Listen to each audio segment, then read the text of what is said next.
Bumi dan ini band lokal ya Mas ya dari Bantul ya. Lokal dari Bantul. Kayak kalau Puser Bumi ini adalah teman-teman difabel ya, yang nantinya akan tampil menghibur di penutupan Festival Literasi Jogja tahun 2026 ini. Juga AM Plus ini kayak Kos Plus gitu sih bacanya Kos Plus ya itulah ya itu Kos Plus gitu ya akan menghibur kita, jadi nanti malam kita akan mendayu-dayu bersama dua band ini. Betul Mbak Maira. Oke, ini teman-teman yang sudah selesai berbelanja, yang sudah selesai makan minum di tenan-tenan UMKM bisa langsung merapat ke panggung diskusi. Ini kayaknya teman-teman yang sudah registrasi online ya. Kalau yang belum bisa langsung ya Mas ya. Bisa langsung registrasi di ya, tempat, di meja registrasi. Di meja registrasi. Di situ disediakan ini apa ini? Snack atau snack ya Mas ya? Snack box ya? Sepertinya. Atau lebih besar ini jangan-jangan makanan? Makan berat sepertinya Mbak. Sepertinya Maira. Makan berat ya. Wah. Betul. Berarti tinggal beli minumnya aja nanti. Iya. Tinggal beli minum atau cemilan-cemilannya di UMKM. Tenan UMKM. Tenan UMKM, sorry. Oke, baik teman-teman yang belum merapat, yang sudah selesai berbelanja di Bazar Buku, ayo merapat ke panggung diskusi.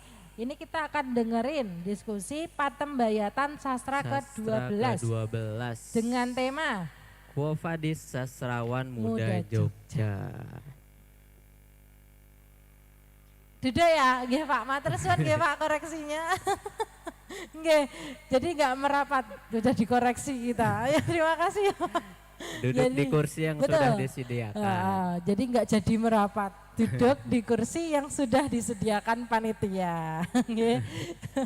Oke, jadi buat teman-teman nih yang masih duduk-duduk di pendapa, daripada gabut bisa langsung ikut diskusi ini tentang sastra-sastraan nih, mempertanyakan sastrawan muda Jogja kemana ya? Kesini. Lagi beli buku ternyata. Iya, kita nanti bisa, aku belum tahu nih Mas, nanti kan kamu anak sastra, jadi nanti bisa ya Mas ya ini untuk masuk lah ya nanti. Tipis-tipis lah ya. Iya tipis-tipis nih kemana pergi. Pikirnya kalut di raung malam, dingin berdebu pada meja makan. Mengisak habis untuk esok pagi, memandingkan semua yang disayangnya. Terima kasih. Lagi. Oh ya. Selanjutnya ada puisi kedua dari sini, berjudul Barangkali Gugur.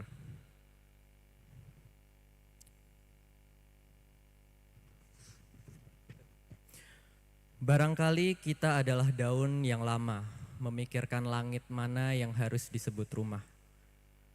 Angin tak pernah memegangi tangkai, angin cuma hanya membisikkan, membantu kita berangan andai. Langit di ujung paling utara itu sana, lebih jauh-jauh biru dari langit yang lama kita tahu. Lalu daun pun gugur. Barangkali tiada daun yang akan bisa sepenuhnya bebas dan jerat, kata bisik dari angin. Tapi selama kita masih terus bergugur, bertanya mengapa daun bergugur. Selama tanya itu pula, kita belum selesai. Belajar gugur, barangkali belajar. Oke, terima kasih. Terima kasih kepada Nizar Ilmiah atas penampilannya. Untuk acara selanjutnya yaitu sambutan dari Komatera oleh Mas Teddy Kusyairi. Kepada Mas Teddy Kusyairi, waktu dan tempat saya persilahkan.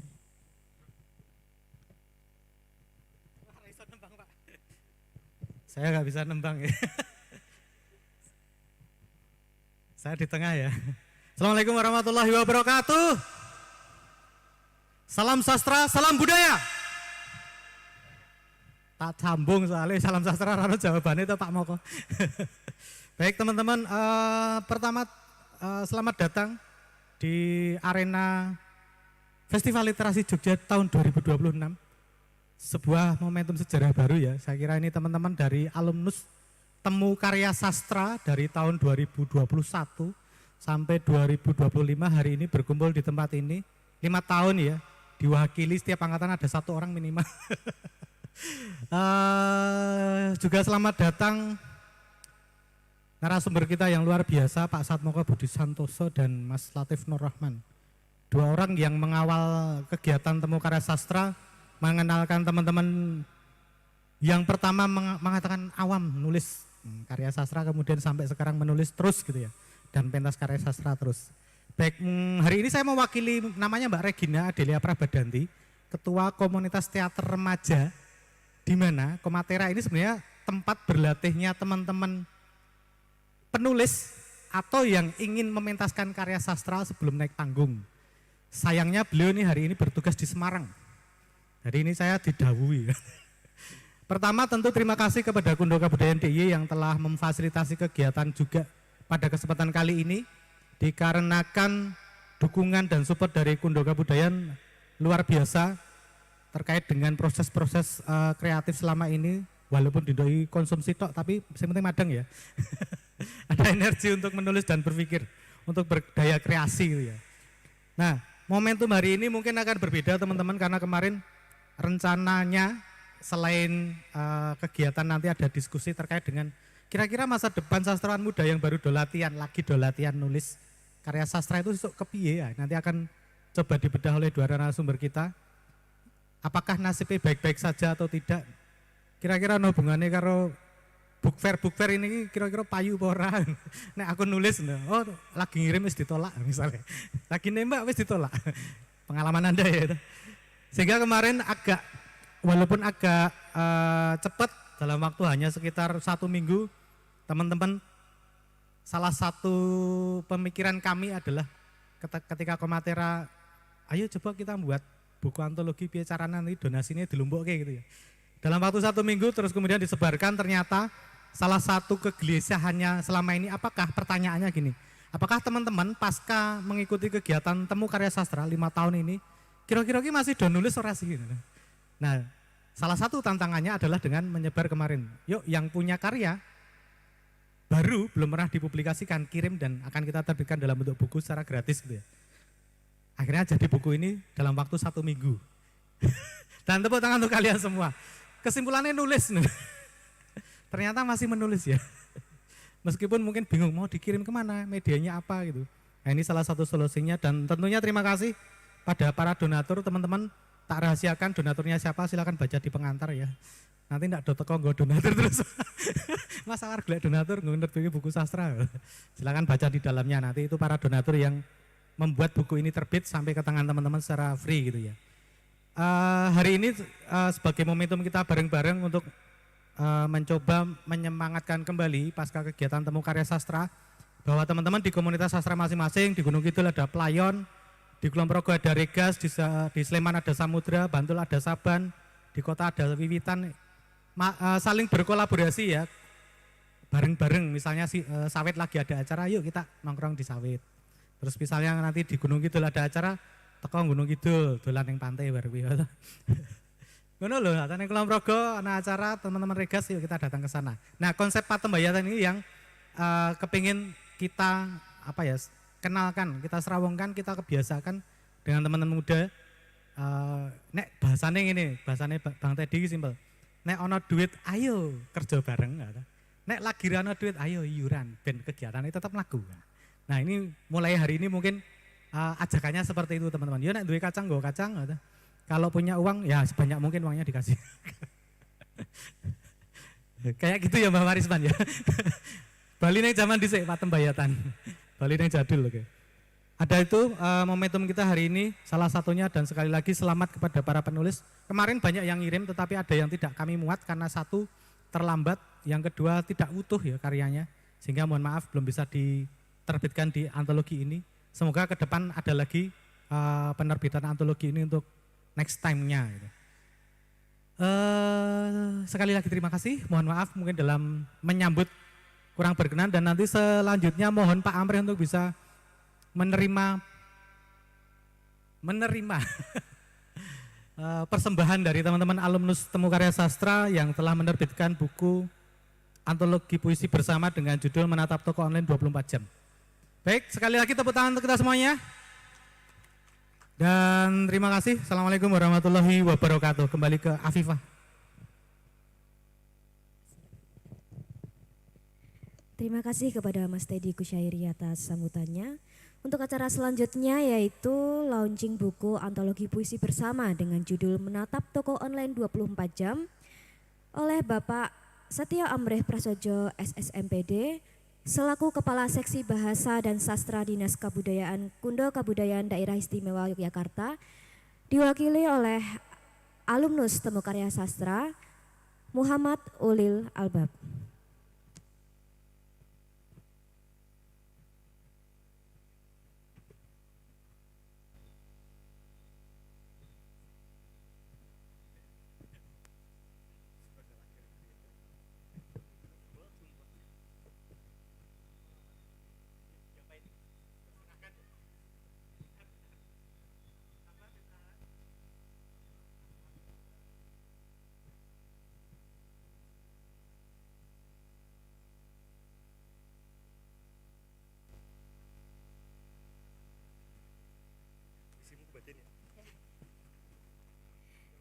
Terima kasih Bapak Amrih dan Mas Ulil. Semoga dengan karya yang kita buat menjadi media pembelajaran lebih lanjut untuk kita semuanya. Nah, sebelum memasuki inti acara akan ada penampilan karya sastra oleh Fatia Jayanti. Kepada Mbak Fatia Jayanti, waktu dan tempat saya persilahkan.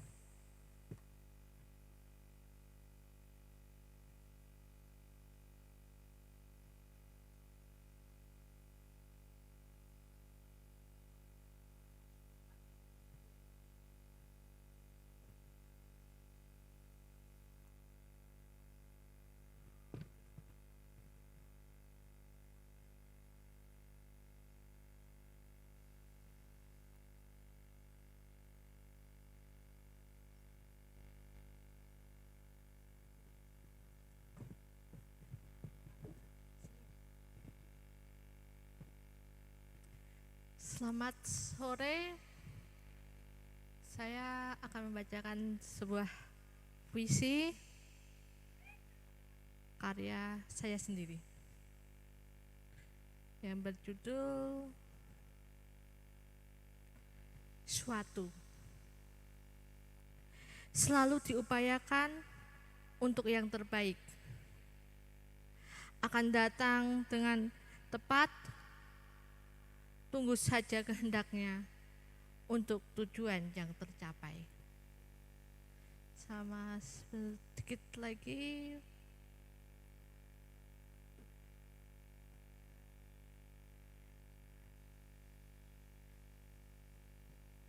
Yang berjudul Terlalu. Tetapan yang telah ditentukan enggak bisa diubah tanpa hakikat. Rintangan yang dihadapi sudah menjadi semboyan. Langkah yang dilakukan adalah kodrat dari penguasa. Lucunya, hidup ingin mengubah hakikat untuk yang lebih berdamai. Sekian puisi dari saya untuk kali ini. Terima kasih. Terima kasih kepada Mbak Fatia atas penyampaian karya sastra yang sangat indah.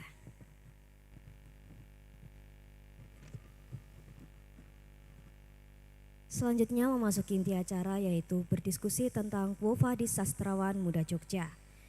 Tantangan dan arah baru di tengah gempuran era digital dan perubahan lanskap industri kreatif. Generasi baru penulis atau sastrawan muda Jogja dihadapkan pada tantangan yang berbeda dari generasi pendahulunya.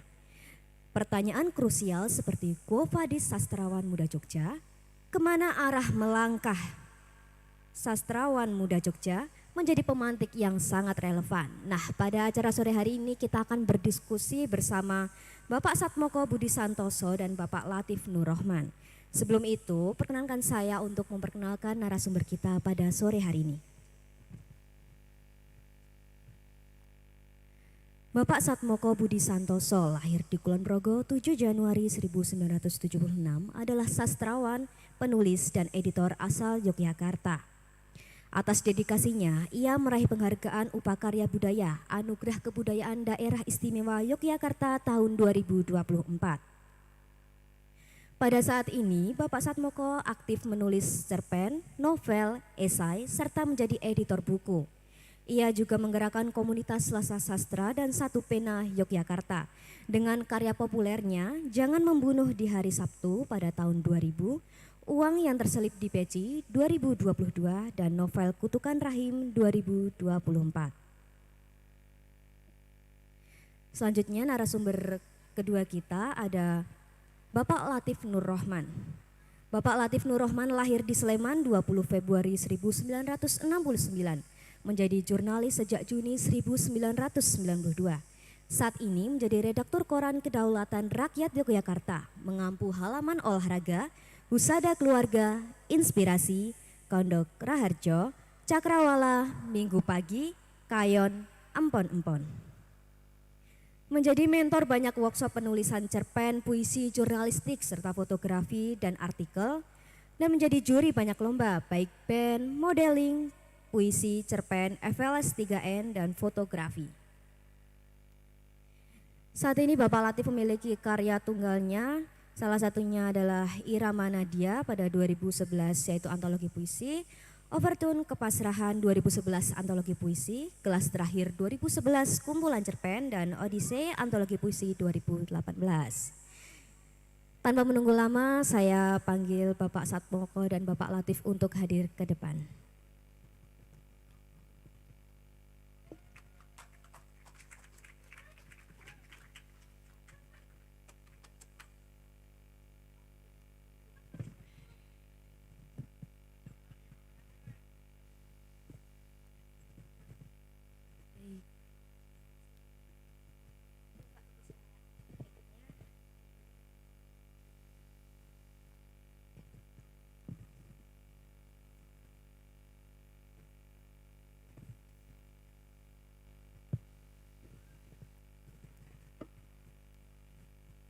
Baik, selamat sore Bapak Satmoko dan Bapak Latif.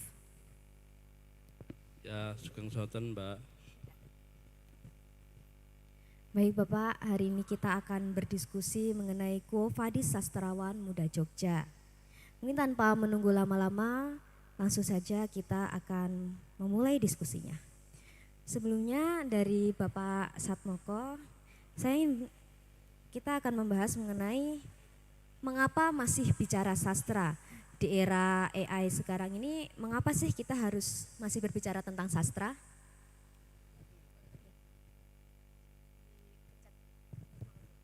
Assalamualaikum warahmatullahi wabarakatuh.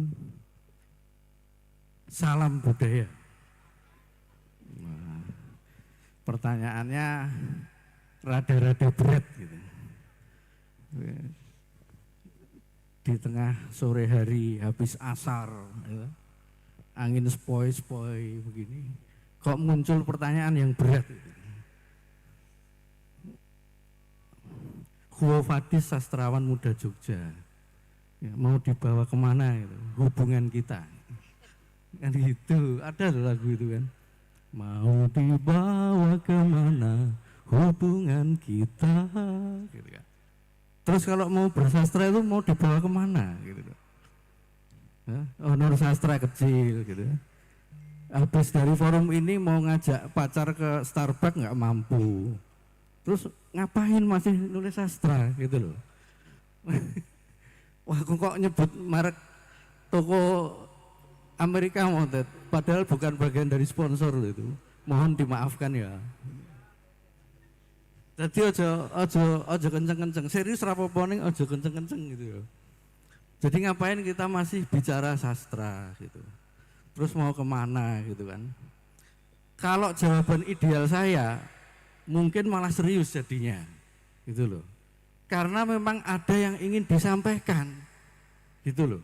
Nek bahasane wong-wong sing neng filsafat misalnya itu, wah ini malah dadi abot meneh.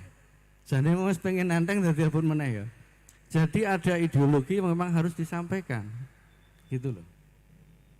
Memang ada sesuatu gitu loh yang memang harus disampaikan.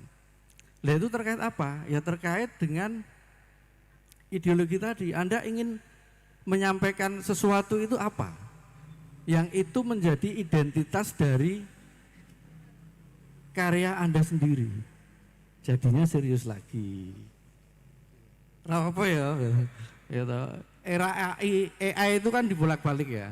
Kadang-kadang ada seriusnya, ada bercandanya, balik serius lagi gitu kan. Nah, ya kita menulis karena memang ada yang ingin disampaikan. Saya selalu dalam workshop bilang bahwa misalnya sebagai penulis ini kita harus menyampaikan ideologi identitas kita. Kalau Anda obsesif ya, ingin menyampaikan tema tentang kuliner misalnya, ya itu dieksplorasi habis aja di dalam karya sastra Anda. Gitu loh. Sehingga Anda akan muncul sebagai penulis yang khas membawa tema tentang kuliner. Seperti itu loh. Jadi menulis itu memang memperjuangkan identitas pada akhirnya. Gitu loh. Kalau Mbak Afifah suka durian, nah, saya tahu suka durian karena orang tuanya suka durian. Nah, gitu. Dan karya sastra yang mengangkat tema kuliner tentang durian, apakah ada selama ini yang ditekuni oleh sastrawan Indonesia? Tema tentang kuliner durian, ada nggak yang sudah mengeksplorasi? Belum ada, padahal bapaknya Mbak Afifah sama dengan saya, suka durian. Loh, piye nek ngono kuwi? Kok durian kok belum ada yang mengeksplorasi di dalam kesusastraan Indonesia? Benar enggak? Iya betul. Dan puisimu di dalam menatap toko online 24 jam juga tidak bicara durian. Iya betul. Direnungkan sebentar aja.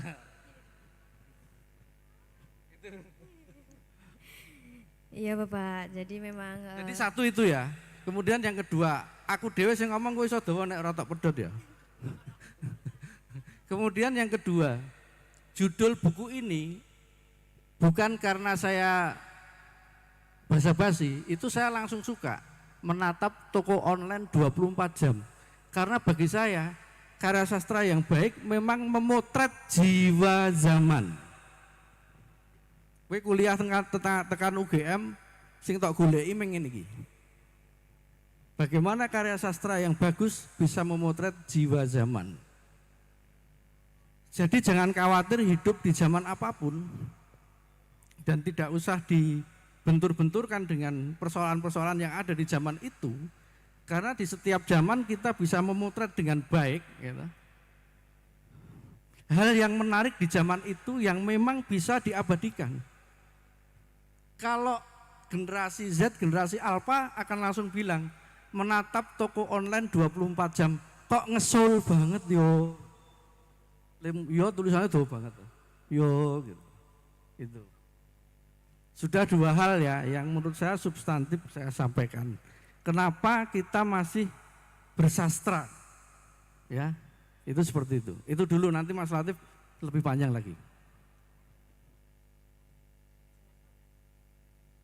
Baik, terima kasih Bapak atas penjelasannya mengenai dua hal tersebut. Mungkin langsung kita masuk ke Mas Latif. Sebagai redaktor dan sastrawan, bagaimana amatan mengenai sastra anak muda Jogja di era sekarang ini, Mas Latif?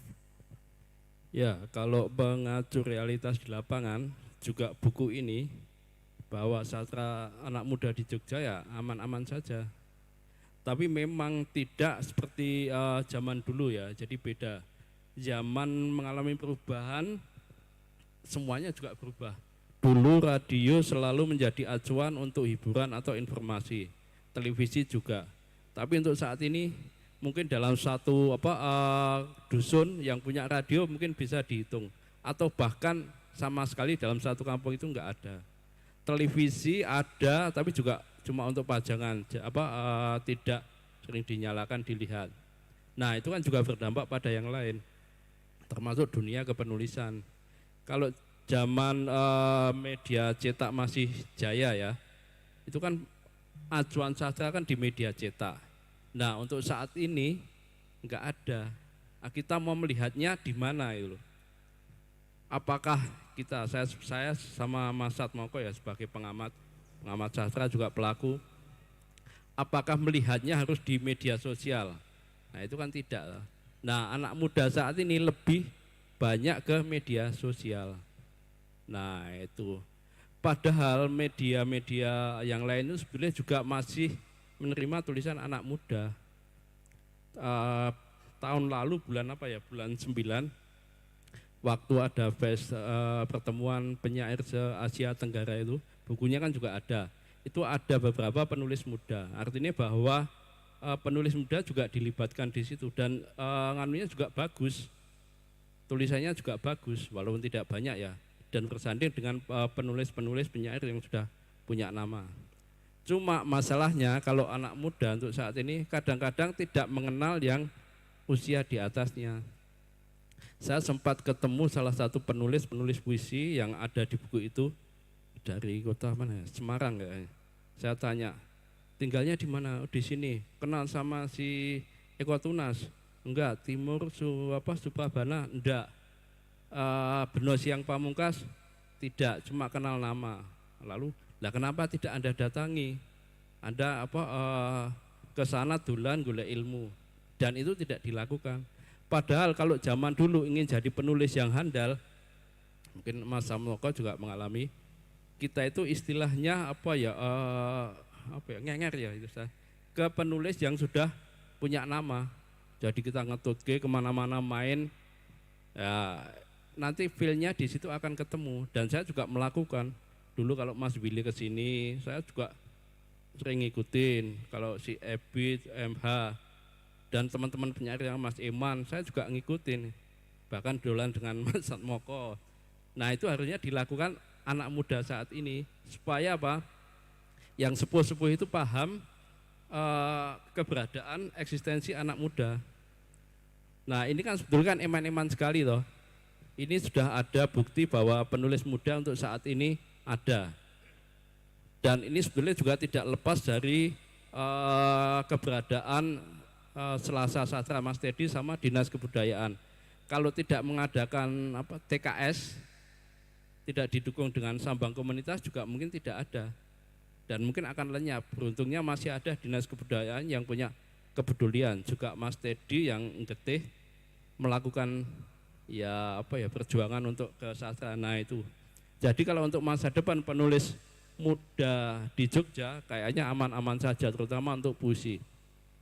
Ini saya lihat puisinya juga bagus-bagus. Juga sebelumnya saya sempat ngedit juga buku beberapa teman yang anggota TKS juga api-api sih. Nah jadi sebetulnya tinggal dilanjutkan saja itu. Kalau cuma jalan di tempat cuma sebatas ini saja ya akan selesai. Jadi kesimpulannya bahwa peta sastra di Jogja kalau untuk anak muda ya tetap ada dan eksis. Cuma permasalahannya mereka tidak muncul dan tidak dikenal sama yang sastrawan yang sudah mapan. Ya karena tidak ada komunikasi, itu tidak saling mengenal. Itu dulu Mbak. Baik Mas Latif, terima kasih. Mungkin juga dari memang untuk sastra anak muda ini harus lebih eksplor mengenai sastrawan-sastrawan sebelumnya, juga banyak karya. Nah untuk perkembangan zaman sekarang ini kita kerap menggunakan AI ya Bapak, yang mungkin kadang juga disalahgunakan. Nah untuk Bapak Satmoko, benarkah di era AI ini kita justru bisa semakin sublim atau semakin dalam mempelajari karya sastra? Baik Mbak, terima kasih. Kalau menurut saya AI ya tetap bisa saja difungsikan sebagai alat bantu untuk merangsang tumbuhnya ide-ide, tapi tidak untuk membuatkan, gitu loh. Makanya ketika Pusat Dokumentasi Sastra HB Yasin bikin lomba cerpen, kemudian juga ada lomba musikalisasi puisi segala itu kan, kalau sana menolak AI, Jangan pakai AI. Tapi kalau saya ditanya secara pribadi ya perguruan tinggi saja sudah memperbolehkan gitu kan. Ya oke lah kalau itu diterapkan sebagai alat bantu merangsang ide-ide imajinasi boleh, tapi yang penting tidak untuk membuatkan tadi. Jadi batasannya di situ, Mbak. Lalu kontrolnya di mana? Nah, ini yang repot. Gitu loh. Kembali ke kita aja gitu loh. Memang ada sistem yang bisa untuk mendeteksi berapa persen pakai AI itu bisa gitu. Cuman persoalannya ketika kita menggunakan dua alat misalnya yang satu itu pakai AI kemudian diketik ulang gitu, ketahuan nggak kira-kira itu? Masih bisa ketahuan. Masih bisa ketahuan ya. Nah, ya intinya adalah kembali ke diri kita aja bagaimana mendudukkan teknologi itu sebagai alat bantu. Kalau saya sendiri merekomendasikan hanya seperti itu gitu. Yang penting dominasi persentasenya tidak gede gitu aja lah ketika itu diterapkan dalam karya kreatif gitu. Berarti AI ini harusnya menjadi alat bantu, bukan untuk alat yang membuat. Mungkin bisa saya tambahkan Mbak iya? tentang AI tadi. Kalau saya sama sekali mengharamkan, saya sebagai redaktur, sebagai penulis, tidak menggunakan itu sama sekali. Kenapa? Banyak data yang salah. Dan kenyataannya ada teman penulis yang nulis pakai AI juga. Dan data ini selalu salah, hal-hal yang sepele.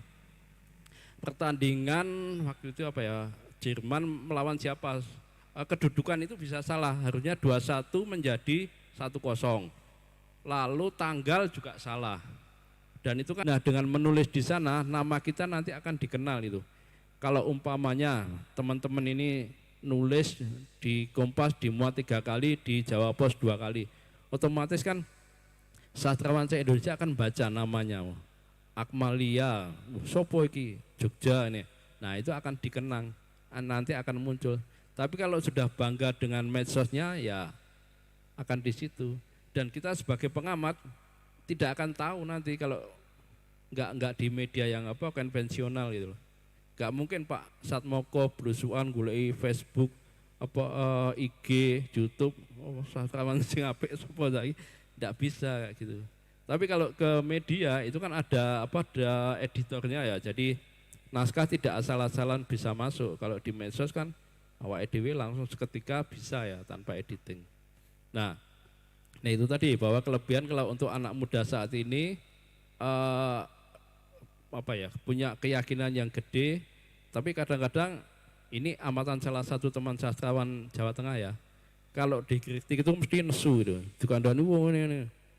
Pokoknya ya, merasa bahwa dia sudah sangat pede itu dengan tulisan. Nah itu sebetulnya kan tidak betul loh. Bagaimanapun kan tetap acuan itu kan ada itu. Seperti kayak gitu Mbak. Ya baik Mas Latif. Saya garis bawahi mengenai proses anak muda yang mungkin dari pandangan saya sendiri juga beberapa teman itu tidak mau berproses, maunya hasil yang instan seperti itu Bapak. Nah ini kembali ke Bapak Satmoko dengan proses menulis. Bagaimana syarat karya sastra yang baik itu Bapak? Baik, terima kasih. Kalau saya karya sastra yang bagus itu yang mempertimbangkan diksi. Nah, satu. Tema dulu yang utama itu seperti tadi saya bilang, berpikirlah tema yang ingin Anda kerjakan itu belum pernah dikerjakan di dalam kasanah dunia kesusastraan Indonesia. Gitu loh. Kalau tadi saya contohkan misalnya kuliner durian, itu pernahkah dieksplorasi di dalam estetika karya sastra Indonesia? Jawaban Mbak Azizah? Afifah belum. Nah, kenapa tidak itu dikerjakan misalnya? Nah, yang pertama adalah itu, jadi menemukan tema yang sebisa mungkin belum pernah dikerjakan oleh sastrawan lain. Nah, itu menjadi ladang identitas ya, ladang ideologi estetika kita yang menarik untuk kita gali.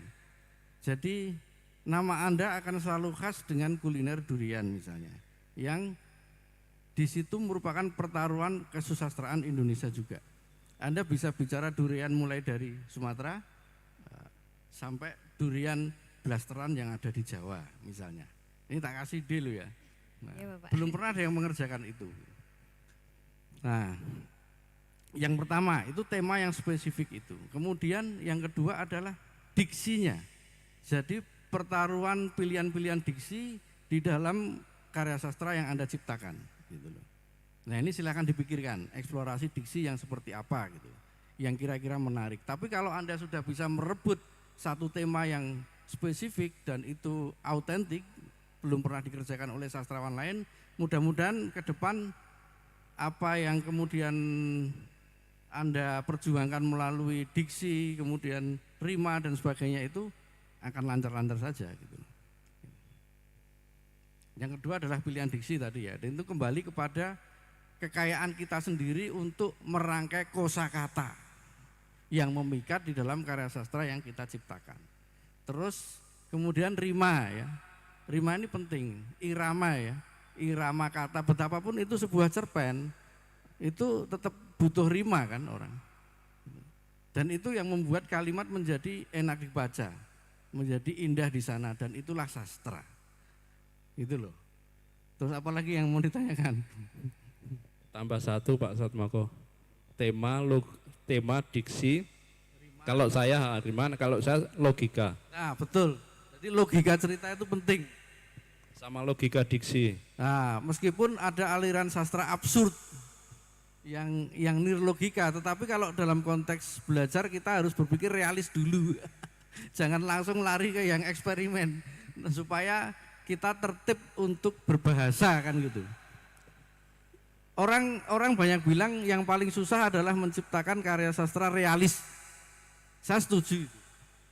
Karena bagaimana memotret realitas itu menjadi menarik di dalam karya sastra itu merupakan tantangan deskripsi tersendiri. Itu loh. Membayangkan seorang perempuan makan durian dengan sangat enak, misalnya dideskripsikan dalam satu paragraf itu sudah merupakan pertaruhan tersendiri. Jadi kalau mau belajar yang baik, mulailah dengan menulis realisme dulu. Soalnya nanti kalau langsung ke absurd menjadi alasan itu. Ternyata paling mudah bikin karya sastra absurd. Sing realis, sing detail-detail yang belajar dasar kemudian tidak terpikirkan. Baik Bapak, berbicara mengenai karya dari Bapak Satmoko sendiri, apakah ada karya sastra yang masih dirindukan? Sekarang pertanyaannya kalau Anda spontan tak tanya sastrawan yang Anda rindukan siapa misalnya? Spontan jawabannya 1 detik aja langsung. Kalau saya Sapardi Djoko Damono. Bagus. Kalau misalnya Anda tidak menemukan karya Sapardi, misalnya ya tiba-tiba ponsel Anda rusak, kemudian buku di rumah Anda tiba-tiba susah sekali, karya Sapardi tidak ada, itu terus bagaimana cara Anda menghibur diri gitu? Untuk menemukan karya Sapardi itu, apakah ada kalimat yang Anda ingat dari Sapardi?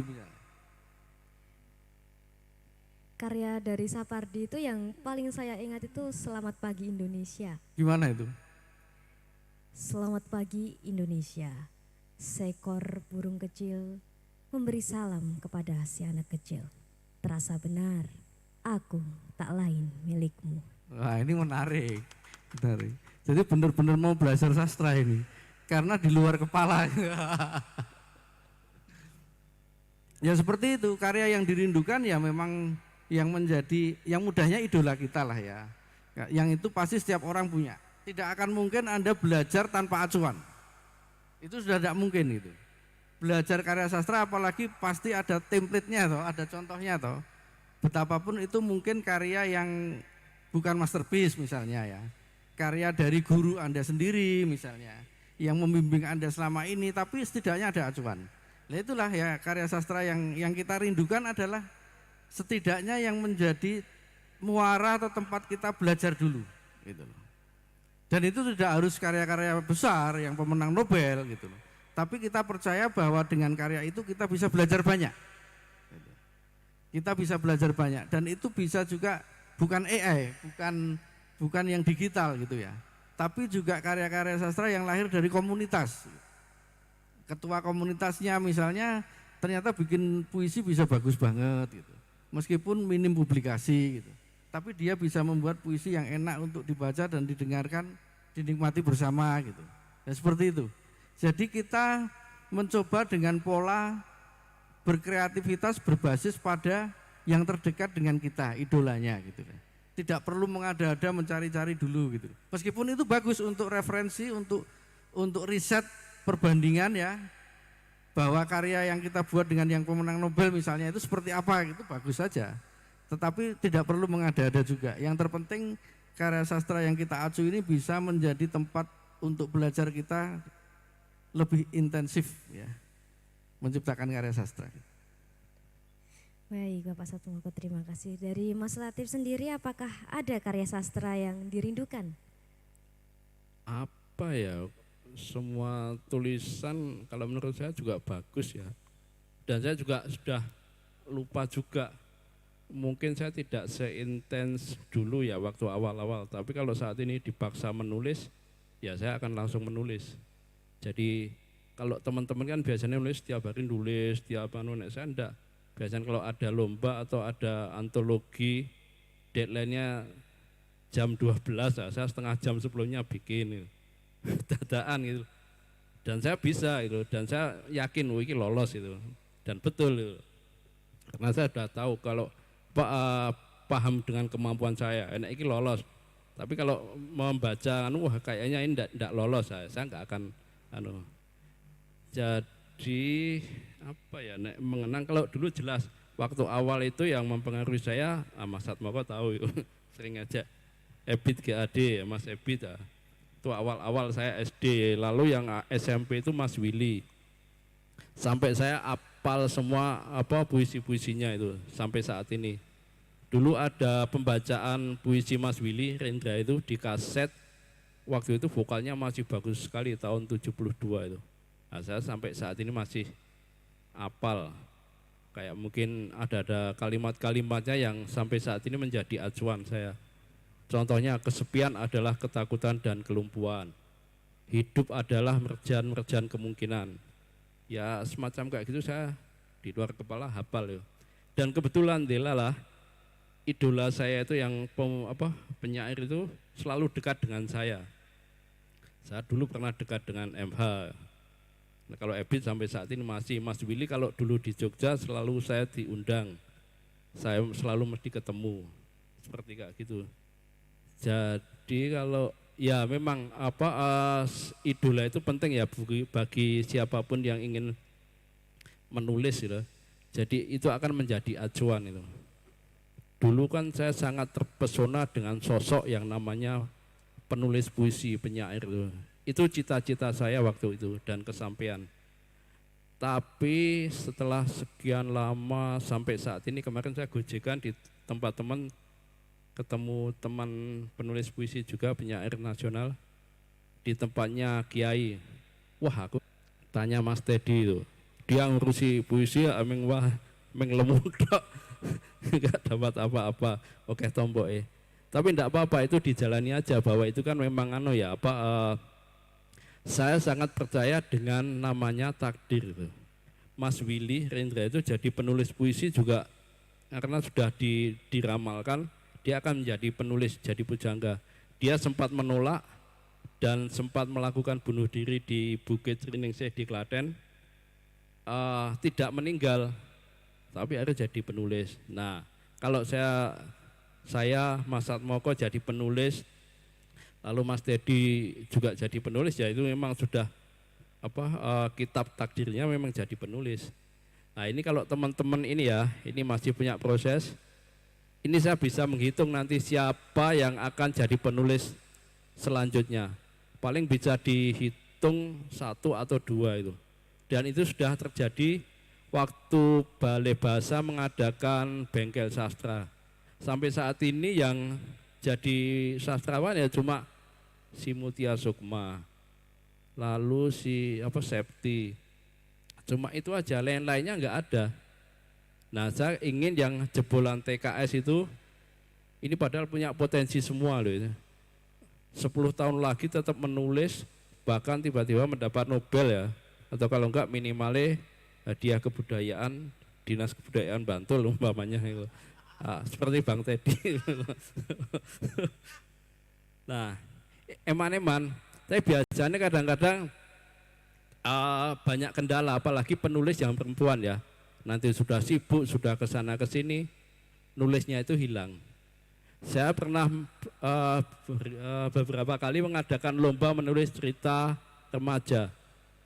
Peminatnya sampai 400-an waktu itu. 75% penulis perempuan. Tapi sampai saat ini tidak ada satupun penulis yang jadi penulis, tidak muncul namanya. Nah, saya juga menyayangkan nanti kalau ini teman-teman sudah punya buku 2 kali, 3 kali, setelah itu selesai. Jangan. Mesake Mas Teddy sudah berjuang habis-habisan kok ditinggal kayak gitu aja kan.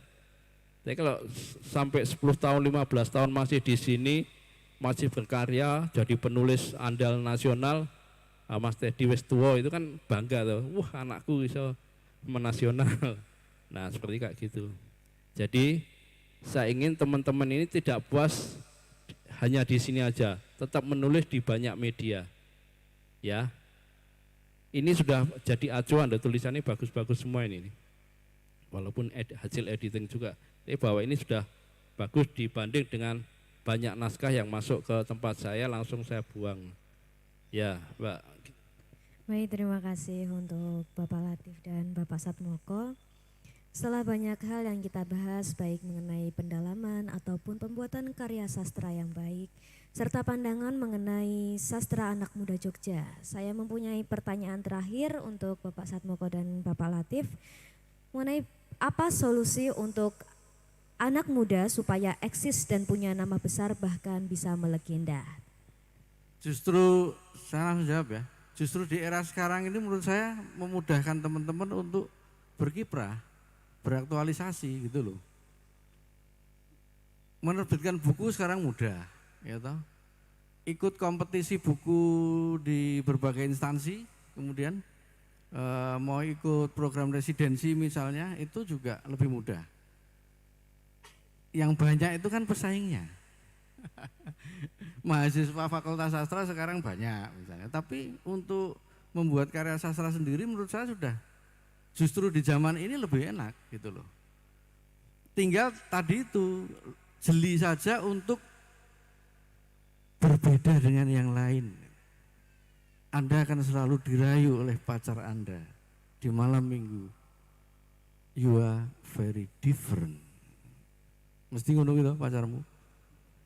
Kamu sangat berbeda. Mesti ngono kuwi, bener ora? Orang aku kuwi ning mesti ngono kuwi. Terus you are very amazing ngono kuwi. Wis mesti kuwi. Nah, bikin karya sastra di era sekarang juga justru lebih mudah. Gitu loh, tinggal bukunya itu berbeda dengan yang lain. Menakjubkan, berbeda dengan yang lain. Ya tadi kita harus pinter-pinter mencuri fokus misalnya. Oh, ini kok banyak orang bicara sekarang tentang mental health ngono kuwi lho. Wah, aku wegah lah ngarep kuwi wis umum banget. Aku kembali ke misalnya tadi kuliner durian Sumatera. Diperdalam aja di sana misalnya gitu. Sekarang orang bicara tentang kekerasan seksual misalnya. Karya sastra itu banyak banget gitu. Wah, ya aku enggak mau bikin itu gitu. Aku harus berbeda dengan itu. Nah, kemudian juga eksplorasi estetikanya itu diupayakan bisa mencuri fokus. Bahasanya itu loh, kalimat pembuka itu loh. Itu kalau bisa itu sudah berbeda dengan karya sastra yang lain. Dan ini perlu banyak pendalaman, perbandingan-perbandingan juga. Lihat misalnya karya sastra pemenang lomba Dewan Kesenian Jakarta. Dari tahun ke tahun Anda kumpulkan misalnya yang novel itu. Nah, itu Anda bandingkan di sana. Nah, kira-kira kalau ini akan saya terapkan, itu bagaimana caranya saya bisa melampaui ini semua. Gitu loh. Nah, ini harus bisa mencuri fokus sehingga tadi saya bilang karya sastra Anda akan muncul berbeda dan menjadi jiwa zaman itu sendiri. Gitu loh. Bisa dipahami ya? Bisa, Bapak. Very different. Ya. Dari Bapak Latif, monggo. Ya, betul tadi Mas Satmoko bilang banyak media yang bisa diikutin. Tapi gini ya, kalau mau menulis jangan asal ikut apa ya, misalnya kayak lomba atau antologi, itu dilihat dulu siapa panitianya, siapa yang terlibat di situ. Kalau kayak kemarin itu ada antologi cerpen 1000 cerpen, kabeh mlebu kabeh itu kan yuk sopo gitu, nek yuk mengkon ngenai apa beli bukunya itu. Wah, nek kayak gitu nggak usah ikut. Itu yang punya kualitas. Umpamanya pertemuan penyair Nusantara itu kan jelas toh itu sastrawan semua. Kalau cuma di IG atau di Facebook ya jangan diikutin. Kenapa? Kalau itu sia-sia. Dengan ikut event yang capable, yang berlevel sastra betulan, nama kita akan ada di situ. Nah, kalau cuma sing kayak apa ya, maaf, mungkin penerbit yang tidak dikenal, anak ke lomba, nah, sing ikut ya paling cuma itu aja, eman-eman. Bagi saya ini bahwa penulis ini sudah dibekali ilmu yang sangat banyak dan ini sudah punya nama di Jogja. Hati-hati kalau ikut itu loh. Jadi jangan asal-asalan itu. Sik bergengsi gitu loh. Yang kayak apa? Nanti kalau teman-teman butuh yang lebih detail bisa tanya Mas Teddy, bisa tanya saya, Mas Satmoko gitu loh. Jadi tidak asal-asalan gitu. Lalu yang selanjutnya kebetulan saya di Kedaulatan Rakyat ada halaman yang cerpen ya. Kalau teman-teman mau nulis bisa di tempat saya. Ini banyak teman-teman komunitas Semak Kata yang sudah menulis, juga anggota TKS juga sudah ada yang menulis. Nah, itu bisa menjadi ajang untuk mencatatkan nama kita di media. Ada nanti clippingnya itu PDF-nya kan bisa disimpan. Suatu saat akan dibutuhkan. Jadi bahwa kalau untuk penghargaan sastra kan nanti akan ditanya, kapan tulisanmu dimuat di media, nah itu nanti akan ditanyakan. Kalau ada clippingnya umpamanya tahun, tanyanya mungkin 25 tahun lagi, tahun 2026, bulan Juli. Nah itu kan sudah ada apa buktinya, itu akan sangat kuat. Dan itu yang dilakukan sama banyak lembaga sebelum mengasih penghargaan kepada penulis-penulis di Indonesia. Intinya kalau teman-teman mau nulis di tempat saya, silahkan nanti bisa menghubungi saya. Dan satu lagi, kalau teman-teman sudah punya buku, apalagi yang tunggal, jangan hanya puas mungkin cuma dicetak sedikit setelah itu selesai. Publikasikanlah buku kalian itu. Ini kan teman-teman kan punya media semua, Mas Teddy punya, Mas Satmoko juga, saya juga, kan bisa tahu Mas, mbok saya ditulis ini buku saya di review, itu kan bisa dilakukan. Dan itu yang dilakukan banyak penulis di Indonesia. Makanya kalau suatu ada event launching buku, saya biasanya cuma dikasih buku, nggak usah diminta, saya pasti akan langsung nulis ya. Nah itu kan akan nyantel kan. Dan ini kalian tidak sia-sia, tulisannya sudah dimuat, biodata ada di situ dan dibaca siapa saja. Gitu Mbak. Baik, terima kasih Bapak Latif dan Bapak Satmoko atas banyak hal yang kita diskusikan pada sore hari ini. Nah teman-teman semuanya, langsung saja kita masuk ke sesi tanya jawab. Baik, monggo Bapak. Ngompori apa Pak Warisman?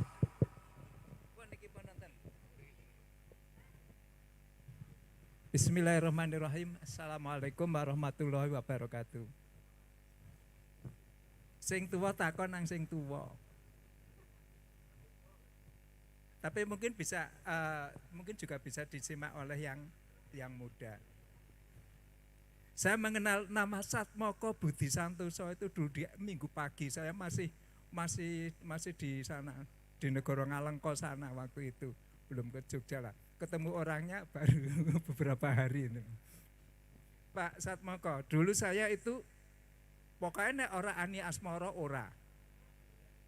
Tapi ternyata ketika saya sudah dewasa, kok rasanya cuma seperti itu loh. Itu apakah karena cara berpikirnya yang sudah berbeda atau bagaimana? Satu, yang kedua Pak Singgih Mintarjo, Adi Mintarjo. Walaupun saya tetap senang, tetap suka baca Api di Bukit Menoreh, Logo Sosro Sabu Inten, tapi kok rasanya saya beda ketika saya masih anak-anak membaca itu ini. Itu apa aku sing mikir beda atau bagaimana gitu loh. Itu terus novel saya dulu juga senangnya Motinggo Buse. Dulu saya Motinggo Buse itu senang itu. Tapi setelah perkembangan kok seperti itu gitu loh. Enggak, rasanya enggak seperti ketika saya masih belum terjun ke dunia penulisan seperti itu. Meskipun saya akui saya awal-awalnya terpengaruh oleh Mbak Ani Asmoro. Matur nuwun Pak Budi Satmoko, mungkin langsung tak tanggapi ya Pak ya. Ya kalau saya mikirnya begini, dulu waktu belum ke Jogja mungkin Pak Warisman tidak belajar tentang tekniknya. Jadi murni ingin menikmati karya sastra itu gitu. Nah kemudian yang terpikirkan kan ojo dibanding-banding gitu loh. Ketika pertama kali membaca sebelum masuk Jogja itu masih murni, tulus, masih belum berpikir tentang rima, belum berpikir tentang diksi, belum berpikir tentang teknik menulis yang bagus. Jadi sebagai penikmat sejati, bayangan saya begitu ya Pak ya, mudah-mudahan tidak meleset itu. Nah ketika Anda ke Jogja, Anda sudah bisa berpikir tentang teknik menulis yang bagus. Ketika itu dibaca lagi, itu menjadi berbeda nilainya kan.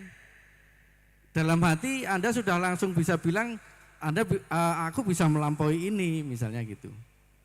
Dulu kan awal-awal saya banyak belajar pada esai-esai M.H. Ainun Najib misalnya. Seperti Mas Latif ini juga banyak belajar dari tulisan-tulisan M.H. Ainun Najib gitu. Sejak SMP saya baca gitu, kemudian fiksi-fiksi yang ada di Kompas misalnya, Putu Wijaya, Sino Kumira gitu. SMP, SMA itu, nah begitu ke Jogja, kuliah di ISI sudah merasa sok tahu kan tentang teknik menulis gitu kan. Sehingga berpikirnya kemudian saya bisa melampaui ini sebenarnya dan kok gampang banget ya mengada-ada gitu sebagai sebuah fiksi itu.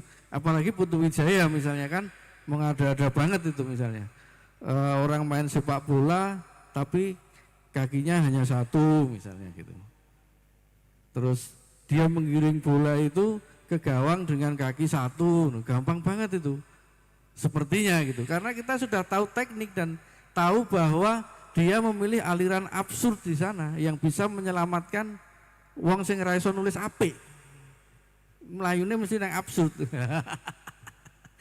Ya kira-kira gitu ya Pak ya. Jadi wis mulai mengerti teori sastra, mulai mengerti pendekatan teknik penulisan gitu kan.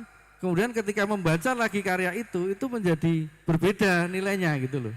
Nuansanya juga berbeda dan mungkin kita bisa melampaui itu gitu. Itu tanggapan saya Pak. Monggo Mas Latif. Ikut nanggapin Pak Warisman. Jadi gini, kalau kita stagnan cuma mendewakan itu aja berarti kan kita tidak maju. Tapi kalau kita membaca suatu saat kok koyong ini berarti kan kita sudah punya kemajuan. Banyak membaca, banyak ternyata ya tadi betul Pak Satmoko, kok mengkoyong ini aku iso. Ya itu betul. Sebagai Amsal, dulu waktu awal-awal saya SMP suka musik itu musik itu John Denver itu, Stevie Wonder itu. Tapi setelah banyak itu sudah tidak sudah saya tinggalkan. Ada klasik metal, apalagi saat ini speed metal itu lebih lagi. Jadi itu artinya bahwa ada peningkatan.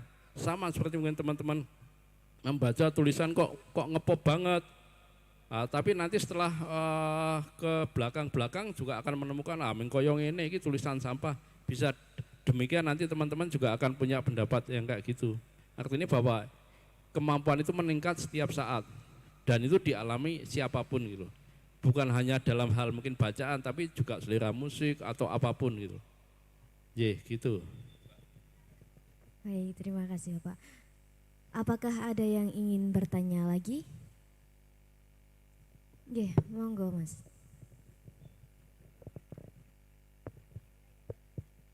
Baik, terima kasih atas waktunya. Assalamualaikum warahmatullahi wabarakatuh.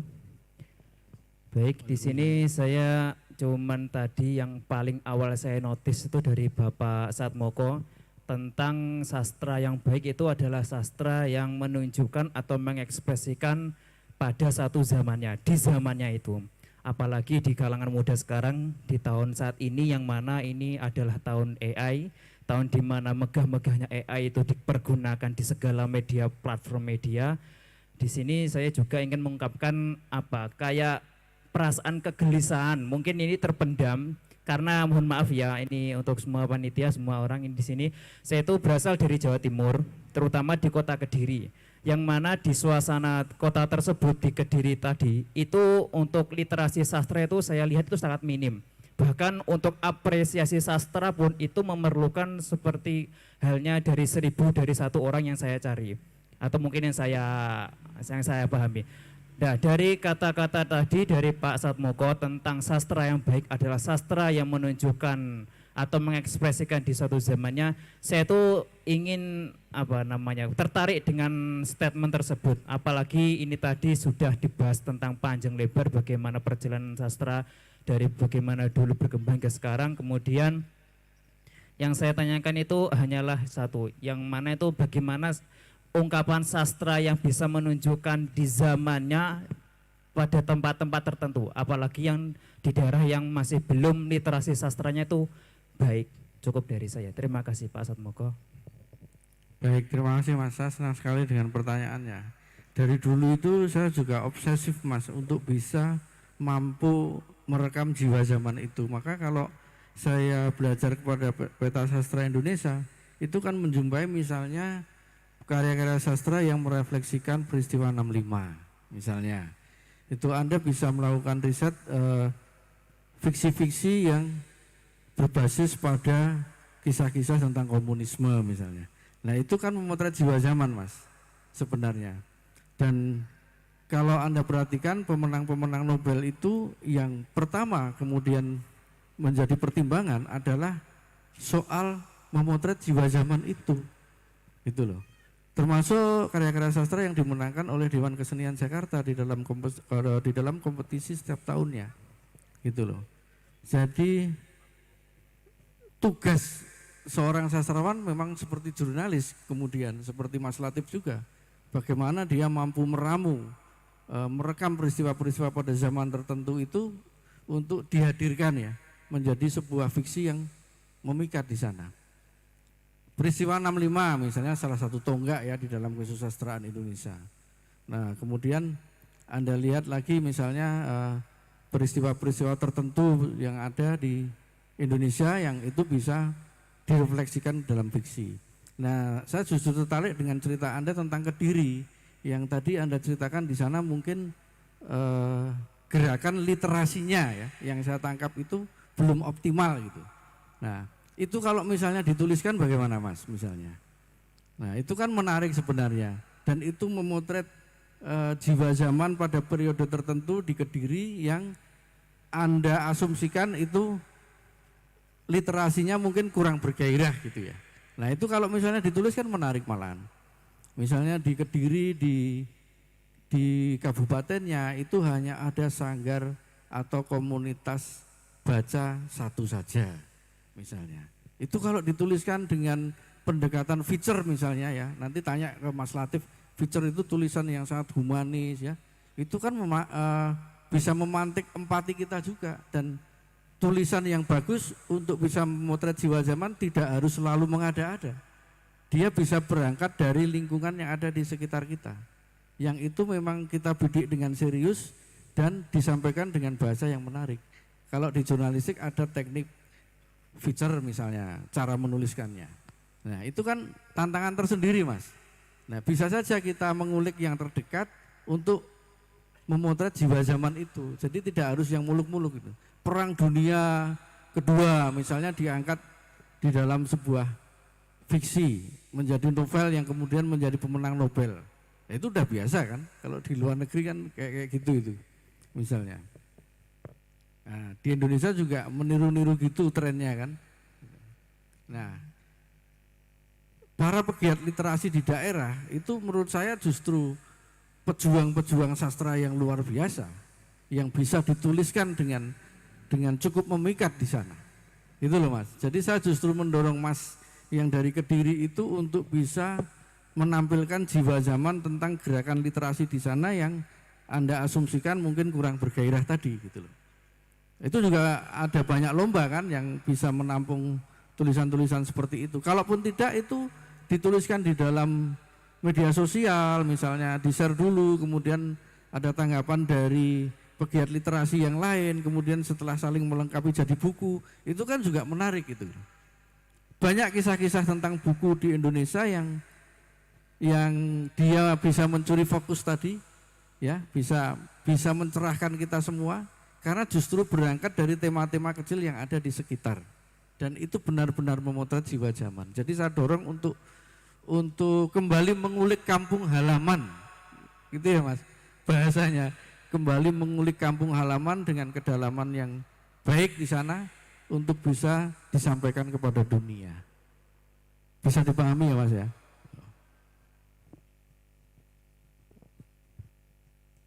Baik, terima kasih. Apakah masih ada yang ingin bertanya? Nggih, monggo Ibu.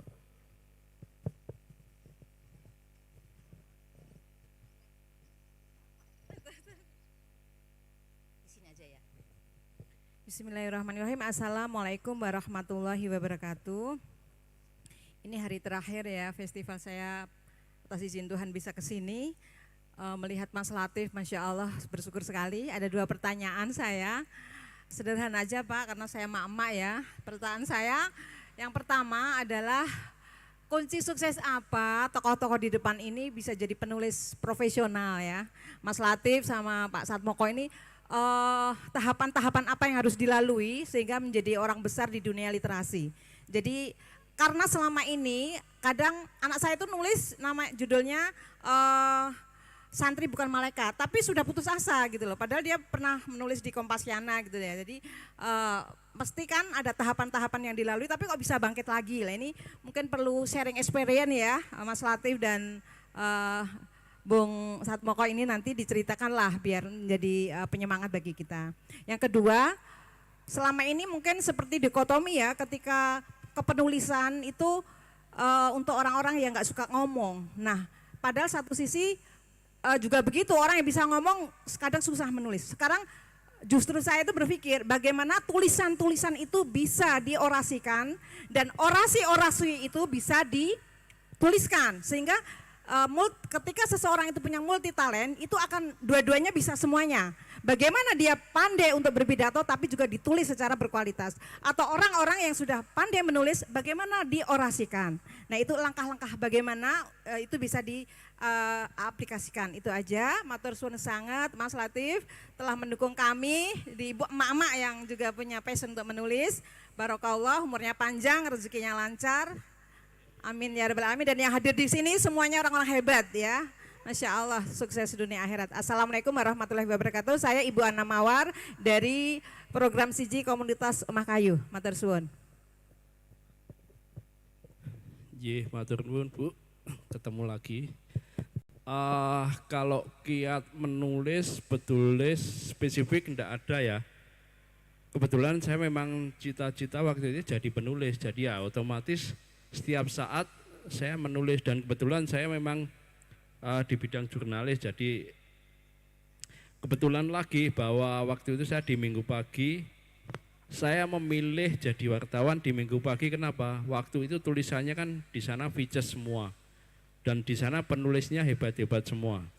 Jadi kalau tulisan features itu kalau kita membaca akan, siapa ini penulisnya? Pasti akan dibaca itu. Tapi kalau cuma berita harian biasa, umpamanya ada kecelakaan atau pembangunan masjid di DPAD, wah itu kan tidak mengesankan dan pembaca tidak akan tahu siapa penulisnya, nggak akan ingin diketahui. Tapi kalau features biasanya bisa membuai dan foto itu. Nah Karena itu setiap saat saya nulis di minggu pagi ya dengan Vices itu jadi terbiasa dan saya tidak lelah gitu. Sampai saat ini pun saya tidak lelah. Saya menikmati ini hidup saya. Walau mungkin ya itu tadi mungkin tidak ada apa-apanya ya sebagai penulis. Beda dengan kalau jadi politisi, jadi PNS atau jadi ustaz itu lebih menjanjikan ya. Tapi saya menikmati. Jadi kuncinya kalau ingin jadi penulis yang bagus ya berproses sejak awal, dinikmati dan jangan mengeluh, lalu tidak putus asa. Dan yang pasti ya dilakukan, jangan apa-apa ditunda. Jadi kalau umpamanya tiba-tiba tadi di sana dipaksa, di Semak Kata tadi nulis puisi, ya langsung kita lakukan itu. Dan saya sudah terbiasa dikejar deadline ya, tiba-tiba kayak hari Sabtu kemarin saya dari APMD ada event sastra bulan purnama, datang ke kantor. Iki apa siapa belum ada tulisan. Oh iya tak gawe nih ya, dalam 10 menit saya sudah bisa menulis. Jadi kayak gitu, kita kalau sebagai penulis di dada sudah siap gitu loh. Nah, yang paling penting lagi banyak membaca, Bu. Baca buku apa saja, buku yang berkualitas, bahkan buku sampah pun dibaca enggak apa-apa. Tapi nanti kan kalau kita sudah terbiasa banyak membaca kan buku sampah akan ditinggalkan. Lalu dan itu diimplementasikannya jangan di medsos kalau nulis. Mungkin di media, kan banyak media, ada media online kan banyak sekali yang bisa dititipi tulisan. Dengan di media online, nama kita nanti kan akan nyantel di Google dan itu kan akan menguntungkan. Kalau 10 kali kita nulis di media online, 10 kali juga nama kita akan nyantel di Google. Jadi kalau kita ngetik nama kita akan ada di situ. Dan itu kan sangat indah sekali kan itu, berdampak positif juga. Lalu yang selanjutnya ya nanti kalau memang mau sinau bisa ke saya, ke Mas Satmoko, atau kapan-kapan saya nanti datang ke sana lagi siap. Sama itu Mbak Nunung di belakang, masih ingat tuh? Ya tadi, Mas Satmoko. Matur nuwun. Kalau saya yang pertama itu hobi kok, Bu. Jadi hobi gitu. Kalau Mas Latif tadi sempat bilang takdir. Hobi yang akhirnya menjadi takdir. Yang pasti saya senang menguji diri. Jadi misalnya ikut lomba gitu kan. Ikut lomba coba-coba gitu. Nek redaktur ki iso dilobi, iso kenal, tapi nek lomba angel. Karena namanya ditutup itu. Nah itu, kalau saya suka menguji diri dengan salah satunya ikut lomba. Gitu loh. Dari situ kalau misalnya memang benar-benar kita menang dan itu tanpa lobby misalnya, itu kan memacu diri kita untuk semakin intensif lagi toh menulis. Jadi kalau tadi dibilang berbagi pengalaman ya seperti itu yang saya lakukan. Nah kebetulan era dulu juga saya kan tidak di Jogja, saya di Wates itu sampai lulus SMA itu, jadi jarang ke Jogja gitu, sesekali aja dan coba-coba ikut lomba dan ngirim ke media nasional waktu itu. Pokoknya pede aja gitu, dan waktu itu kan belum online gitu kan, belum ada gitu. Jadi benar-benar manual, ngirimnya dari kantor pos di Wates misalnya. Ya di mesin ketik nunut di kantor bapak saya gitu kan. Bapak saya PNS dulu. Jadi jam 2 siang udah pulang, itu habis asar saya masuk gitu kantornya gitu. Numpang ngetik di situ, belajar ngetik sampai habis isya itu baru pulang gitu. Di situ saya ngetik dulu. Jadi ya takdirnya tadi memang numpang di kantor bapak saya kalau ngetik. Ya itu kalau pengalaman saya. Jadi yang pertama itu hobi, yang kedua suka menguji diri. Salah satunya ikut lomba. Kalau lomba namanya kan ditutup itu. Sehingga kita masih bisa bangga dan pede kalau bisa masuk, misalnya nominasi aja seneng gitu. Kalau Anda lihat buku Sepucuk Surat dari Hindia Belanda yang diterbitkan oleh Pusat Dokumentasi Sastra HB Yasin dan Kepustakaan Populer Gramedia tahun lalu itu ada cerpen saya masuk nominasi di sana. Saya senang karena apa? Karena ya ikut lomba dan itu namanya kan ditutup gitu loh. Meskipun tidak menang, saya ikut nominasi, saya senang gitu loh. Setua ini loh masih ikut lomba loh, wah, gitu loh. Gitu loh. Biar bisa ngomong di forum bahwa tidak narsis doang toh, masih ikut lomba loh. Nah gitu. Coba Anda cek di Gramedia, bukunya kan ada itu. Sepucuk surat dari Hindia Belanda, ada karya saya nominasi di sana. Nah itu salah satunya menguji diri gitu loh. Itu benar-benar nggak kenal kan, waktu itu pesertanya 1.600 itu. Kalau lomba yang tahun berikutnya itu sudah 9.000. Tahun ini Pusat Dokumentasi Sastra HB Yasin buka lomba lagi. Mungkin lebih dari 9.000 peserta tahun ini. Gitu loh. Nah, makanya coba aja mengujikan diri ke sana supaya bisa menjadi cerita tersendiri dalam festival literasi seperti ini. Baik. Bagaimana Ibu, sudah terjawab? Baik, terima kasih. Untuk teman-teman yang lain, apakah masih ada yang ingin ditanyakan? Nggih, monggo.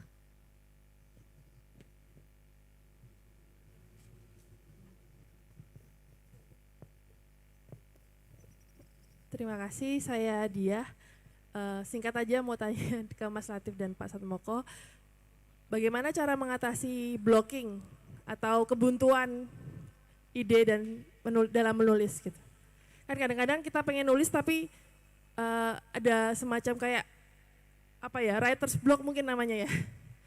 Ya, bagaimana pengalaman Mas Latif dan Pak Satmoko menghadapi writer's block tersebut? Terima kasih. Kalau saya Mbak, saya nggak pernah ngalami dan selalu selesai. Dalam hal apa aja, nulis apa, berita, features, puisi, cerpen. Ya nek yuk mandek, umpamanya nulis berita, features, ya nggak selesai ya kosong nanti isiannya kurangnya. Itu akan, kalau kita biasa dipaksakan pasti akan bisa Mbak. Kuncinya cuma itu tadi. Kalau kita fokus bisa. Jadi terbiasa ya nanti lama-lama akan biasa. Tapi kalau itu apa dianggap sebagai beban ya nggak akan kena. Jadi gini, kunci untuk jadi penulis itu banyak membaca dan membaca. Jadi kalau dengan istilah apa sistem nunggu wangsit di tempat yang sepi, di tempat yang indah tidak akan jalan itu. Ya itu tadi, pandu di tempat sepi, AC-ne dingin banget, apalagi menjuk ngalamun toh. Tapi dengan kita banyak membaca, di sini kan di benak banyak ilmu, banyak pengetahuan. Nah, tiba-tiba nanti kalau kok apa mentokin di sini pasti akan ketemu itu. Dan saya sudah mengalami itu. Nah, Pak Satmoko mungkin lain lagi. Saya beberapa kali buntu juga loh Mbak. Kalau buntu ya tak tinggal Mbak. Nanti kalau bisa saya sambung saya kerjakan lagi, kalau saya merasa ide itu jelek ya tidak saya lanjutkan. Tapi bahwa menulis itu sebagai hobi dan seperti tugas tersendiri gitu, iya. Gitu loh. Jadi nah aku saat ini nulis ora hitung-hitung tulisannya kudu dadi ora, tapi nulis baik gitu. Kadang saya merasa sendiri idenya tidak terlalu bagus atau malas untuk melanjutkan gitu. Tiba-tiba baru setengah cerpen kok jatuh cinta misalnya, malah tidak bisa bikin lagi. Menyelesaikan cerpen itu ya enggak usah diselesaikan, yang dilanjutkan jatuh cintanya aja malah gitu loh. Menjadi kisah yang real dulu untuk diendapkan kemudian bisa dituliskan lagi kapanpun gitu kan. Ngono kuwi dadi ora usah digawe rumit lah. Gitu loh. Jadi yang terpenting adalah ada yang ingin disampaikan tadi dan kita mencoba untuk hadir dengan eksplorasi fiksi yang berbeda aja lah gitu loh. Kalau saya hanya itu yang saya dorong sehingga tidak lahir fiksi yang seragam gitu loh. Fiksi yang seragam itu misalnya ya fiksi yang kemudian mohon maaf itu umum-umum saja gitu loh. Kadang kita baca di paragraf pertama saja sudah tidak tertarik untuk melanjutkan gitu. Nah upayakan kita menjadi penulis yang benar-benar mempertaruhkan, menghitung betul gitu loh. Soal teknik misalnya. Jadi kita kalau mau menulis juga selain ya kita menyalurkan hobi itu juga berpikir betul bagaimana strategi tulisan itu bisa berbeda tadi. Gitu aja kalau saya resepnya sederhana aja gitu. Ya Mbak ya. Baik, terima kasih. Terjawab Mbak. Baik. Untuk teman-teman yang lain, apakah masih ada yang tanyakan? Baik. Oke. Silahkan.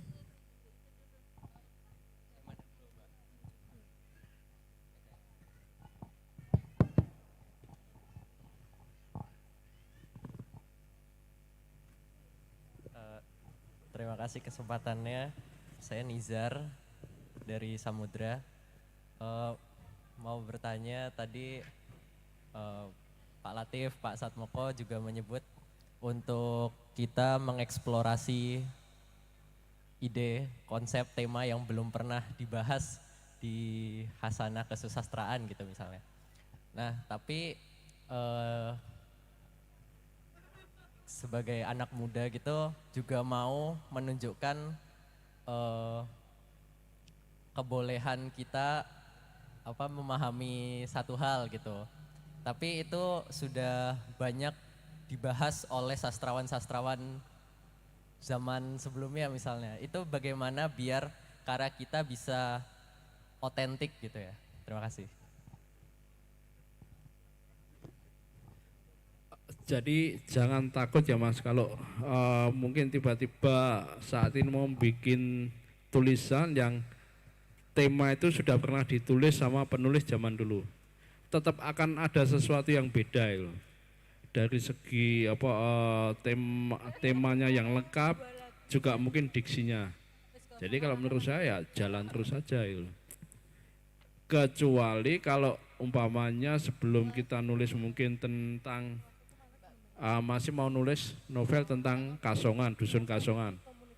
Kok sebelumnya baca novelnya dulu milik Pak Satmoko yang judulnya Kasongan. Nah itu mungkin bisa kena pengaruh ya di situ. Atau mungkin juga bisa, yang kayak gini yang tidak akan saya tulis itu bisa. Tapi kalau tidak membaca, mau menulis tentang Kasongan boleh-boleh saja.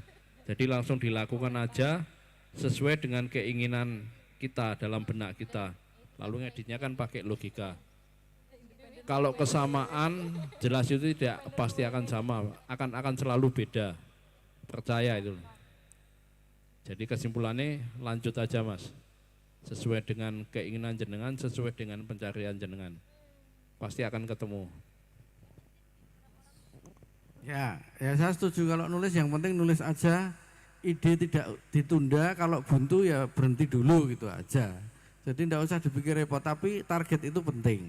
Kan gitu. Kalau misalnya Anda sudah mulai berpikir target dalam belajar menulis, dulu saya juga begitu gitu loh. Jadi 1 minggu itu saya bikin 1 cerita misalnya, harus jadi. Kalau misalnya ada 3 cerita, yang 2 enggak jadi enggak apa-apa, tapi yang 1 cerita setiap minggunya harus jadi. Kalau saya dulu belajarnya gitu Mas, gitu loh. Kalau soal baik buruknya nanti, tapi dalam diri kita ada target juga gitu loh. Nah, mana yang paling mudah kita lakukan ya itu kita kerjakan aja gitu loh. Konsepnya kan yang pertama ini mau konteks belajar dulu apa mau profesional kan gitu. Kalau konteksnya belajar ya kita mencoba untuk dalam tahapan-tahapan yang benar-benar belajar itu sendiri gitu loh. Kalau memang mau bicara profesional kan beda lagi gitu loh. Nah TKS salah satunya adalah belajar yang mendasar itu sendiri gitu loh. Makanya targetnya adalah membuat fiksi yang baik. Yang baik itu seperti apa ya, yang jadi dulu gitu aja. Gitu aja ya Mas ya. Gitu. Sudah terjawab Mas Nizar? Mari Mbak untuk pertanyaan selanjutnya. Halo semuanya. Ini saya mau bertanya, ada 2 pertanyaan. Yang pertama itu apa syarat sebuah puisi disebut puisi? Itu pertanyaan pertama. Untuk pertanyaan keduanya, kira-kira kepada para penulis senior, apakah ada program mengedukasi kepada kelompok atau sekumpulan orang yang mereka tuh suka membuat puisi tapi orientasinya adalah penjualan buku. Nah, gitu. Terima kasih, itu saja. Gini ya Mbak Anasta. Nah, ini saya kenalkan, itu sebetulnya dulu pernah nulis cerpen di Minggu Pagi. Dia salah satu penulis yang hebat dan punya bakat. Dan namanya sempat masuk di kancah sastra Indonesia jadi perbincangan. Tapi ya itu tadi, angslup. Nah, menghilang. Padahal kalau sudah jalan, wah mungkin novelnya sudah 5, jadi kalau kemana-mana sudah dikawal diminta tanda tangan. Itu saja nih, ya itu tadi, eman-emannya di situ. Punya kemampuan, tapi ditinggalkan. Ya tapi nggak apa-apa, mungkin dikaitkan dengan kesibukan ya. Lalu yang ada kaitannya dengan ya, puisi, bisa dikatakan puisi. Wah kalau diskusi panjang Pak. Tapi gini, kalau ada email masuk ke ada puisi masuk ke email saya, kalau untuk puisi paling gampang saya menentukan bagus atau jeleknya. Kalau judulnya saya biasanya cuma membaca, melihat kata-katanya aja. Kok judulnya penyesalanku, udah itu pasti akan saya lewati. Tidak perlu melanjut ke yang lain. Oh Tuhanku, wes tak tinggal. Ini mesti penulis pemula. Kalau di Minggu Pagi belum layak, muat. Itu salah satunya. Lalu mungkin ada tulisan puisi kok di situ banyakku samamu. Aku di depanmu, engkau sedang memegang kendali pohon. Ketika itu kau, supaya banyakku danmu. Itu juga penulis pemula, akan saya tinggal itu. Memang untuk nulis puisi itu tidak bisa langsung seketika ya. Kalau cerpen mungkin dalam latihan seminggu bisa nulis bagus dan itu bisa kebaca. Tapi kalau untuk puisi butuh waktu bertahun-tahun. Kita kenal dengan penulisnya, dengan komunitasnya, dengan banyak membaca kamus dan lainnya. Itu akan kelihatan sekali. Jadi kalau untuk menentukan bahwa puisi yang disebut puisi ya sebetulnya ini puisi ini sudah bagus-bagus loh Mbak ini. Juga si editornya juga bagus. Lalu ya ini sebetulnya sudah aman ini. Ini buku termasuk kalau menurut saya juga punya kualitas itu. Itu ya. Lalu kalau untuk lebih detail lagi, ayo kapan kita ketemu nanti tak deloki puisi sing tenanan itu sing bukan puisi gitu. Nah, jadi makanya kalau saya ingin teman-teman itu kalau nulis puisi ikut komunitas yang sudah punya nama. Bulan Agustus Sastra Bulan Purnama mengadakan ulang tahun dan membuka antologi dengan menulis puisi untuk siapa saja. Kayaknya mungkin Mas Teddy sudah ngasih ke teman-teman. Ya Mas Teddy yang untuk Sastra Bulan Purnama teman-teman ini ikut. Dulu sebelumnya juga ada manuskrip Indonesia puisi. Teman-teman ada 1-2 juga yang ikut di buku itu. Nah artinya bahwa kemampuan sebenarnya sudah sama dengan penulis yang lain gitu. Itu ya. Lalu yang kedua tentang mengedukasi jualan buku itu nih Pak. Nek saya itu melatih menulis apapun akan oke gitu. Artinya bahwa saya tidak akan delok itu sopo, dari golongan apa. Yang penting saya sesuai dengan kemampuan saya akan membantu. Jadi kalau nulis jurnalistik, puisi, cerpen, saya akan siap itu. Kecuali kalau yang mungkin tidak bidang saya, umpamanya saya ngelukis ya, saya jelas nggak akan bisa itu. Jadi kalau ada kaitannya dengan penjualan, ya nggak masalah gitu loh. Toh bahwa penjualan buku itu nanti kan arahnya kan juga untuk penerbitan dan itu kan pelatihan itu kan untuk kualitas. Artinya bahwa penerbitan itu kan mengacu kualitas. Nah saya akan siap diundang dan itu nggak usah ngitung apa-apa gitu loh. Kalau sudah tanya rekening nggak usah, siap sedia tanpa biaya. Pak Satmoko, apakah sama? Baik, terima kasih. Bagaimana sebuah karya disebut puisi? Aku ndadak ndelok KBBI jawabannya gitu. Ya puisi sudah kita sepakati bentuknya seperti itu gitu kan. Ada pilihan diksi, ada rima gitu kan. Bahkan kalau pantun itu ada sampiran, ada isinya ya seperti itu konvensinya. Konvensinya itu di dalam KBBI, tetapi dalam praktiknya ya, perkembangan kesusastraan Indonesia juga dahsyat karena karya-karya Afrizal Malna yang seperti puisi tapi juga bukan, seperti cerpen tapi juga bukan, seperti novel tapi juga bukan, itu mendapatkan penghargaan Badan Bahasa misalnya. Itu kan mungkin menjadi pertanyaan tersendiri buat Anda dan saya gitu loh. Tapi ya sudahlah, itulah perkembangan sastra kita gitu loh. Di sana juga ada kontroversi kan. Tapi tidak apa-apa. Loh, orang bisa aja mendebat loh. Karya Afrizal kok bisa disebut karya sastra misalnya, kok bisa puisi seperti itu misalnya. Ya enggak apa-apa, konvensinya tidak begitu, tetapi dalam perkembangan estetika kita memang macam-macam dan faktanya itu menang dalam penghargaan buku terbaik Badan Bahasa misalnya. Artinya sudah teruji oleh para pakar dan diakui sebagai karya sastra, puisi juga akhirnya, cerpen juga akhirnya, novel juga akhirnya gitu loh. Gitu. Bisa dipahami ya antara konvensi dan kemudian dinamika dari estetika karya sastra itu sendiri yang dijaga oleh para pakar. Kalau yang jadi juri profesor sastra, masa kita tidak percaya misalnya, pada akhirnya itu juga karya sastra misalnya. Nah seperti itu gitu. Ya faktanya memang seperti itu dan kita mempercayakan pada para ahli untuk bisa membuat definisi tersendiri terhadap karya sastra yang bisa jadi kontroversial itu gitu.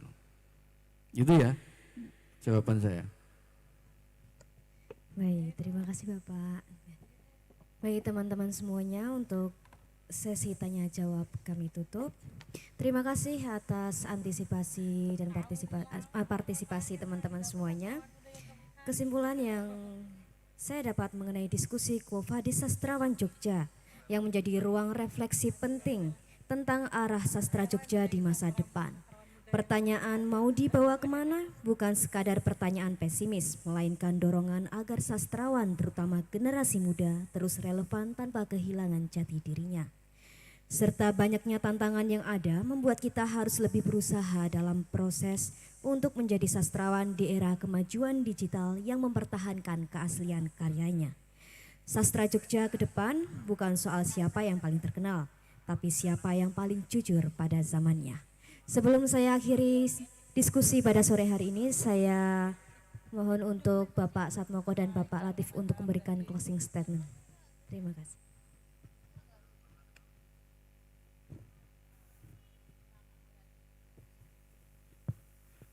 Oke, saya akan pesan kepada teman-teman yang penulis ini, jangan mandek di sini ya. Teman-teman menulis di banyak media, bisa online, dicetak juga. Kenapa? Itu yang akan membuat nama kalian eksis di kancah sastra masa depan. Kalau cuma di buku ini aja, nulis cuma di buku ya akan selesai. Dalam setahun kan mungkin cuma sekali 2 kali ya buku ini. Tapi kalau nulis dan itu akan dibaca lebih luas lagi. Kalau buku kan cuma ya yang beli aja, kalau masa kan nggak melihat. Jadi kalau teman-teman cuma stagnan kayak gini, nanti pengikutnya yang mengikuti Pak Satmoko siapa? Nggak ada yang menggantikan itu nanti. Jadi saya ingin bahwa nanti 5 tahun lagi nama-nama yang ada di sini ya Mbak Afifah jenengan juga sudah ngawu-awu di tingkat nasional itu, di antologi ya sastra yang betulan. Enggak Pak? Teman-teman yang ikut program Temu Karya Sastra ini beruntung bener loh. Di era saya dulu, saya tuh dari Wates tuh harus naik bis ke Jogja itu, turun di Joteng ya Pak. Di Wirobrajan ya, Medun Sikik itu terus melaku neng Noto Prajan. Untuk bisa ikut acara seperti ini. Dari Wates itu bayangkan itu. Belum banyak kemudahan kan, sekarang sudah ada online, sudah. Bahkan kalau Anda tidak ada di sini pun nanti bisa ngelihat YouTube-nya Bang Tediwe itu bisa menyimak dan bisa belajar dengan utuh tanpa harus mendatangi DPAD. Coba bayangkan itu. Jadi harusnya justru dengan banyak kemudahan itu, teman saya justru semakin banyak lahir sastrawan yang bagus. Gitu loh. Karena ruang-ruang untuk belajar itu sekarang makin mudah. Gitu loh. Kalau saya dulu harus naik bis dari Wates macam-macam itu kan jam segini saya harus balik lagi itu supaya dapat bis lagi balik gitu. Sekarang Anda naik motor sendiri aja pulang jam 9 dengan pacar Anda masih bisa. Saya mana bisa dulu, itu hanya imajinasi aja gitu loh. Makanya semuanya saya wujudkan di umur setengah abad ini gitu. Pacaran meneh ngono lho sing akeh. Jadi teman saya justru di zaman sekarang teman-teman harus bisa menjadi penulis yang baik karena ruang-ruang untuk belajar itu semakin banyak gitu dan tanpa hambatan. Gitu loh, teman saya. Terima kasih. Baik, terima kasih untuk Bapak Satmoko dan Bapak Latif. Boleh beri tepuk tangan sekali lagi teman-teman semuanya. Tidak terasa untuk acara diskusi kita sore hari ini sudah selesai. Untuk Bapak Satmoko dan Bapak Latif, saya persilahkan untuk kembali ke tempat. Dokumentasi Kak. Ya, Dokumentasi baik. Bersama. Sebelumnya dokumentasi terlebih dulu Njeh Mas Latif dan Bapak Satmoko. Sama peserta dong. Ikut aja mau menghadap gimana? Menghadap ke utara ya, berarti pesertanya bisa mendekat ke panggung.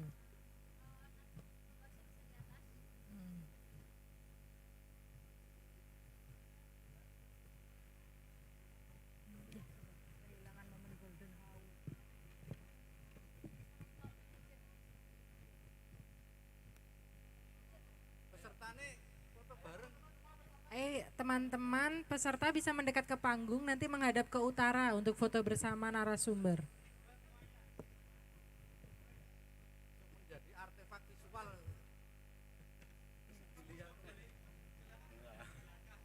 Dilihat oleh cucu 70 tahun lagi. Sini, kita menghadap sana. Di sini.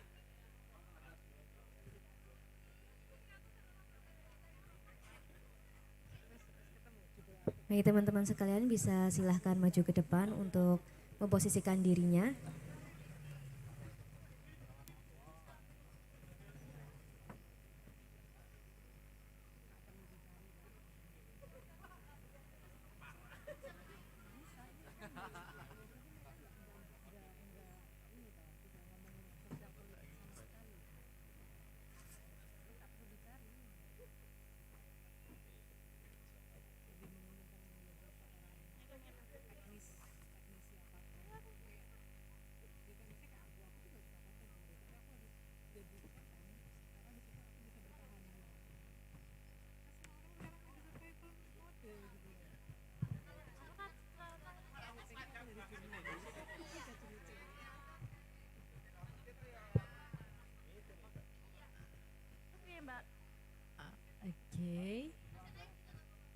Oke.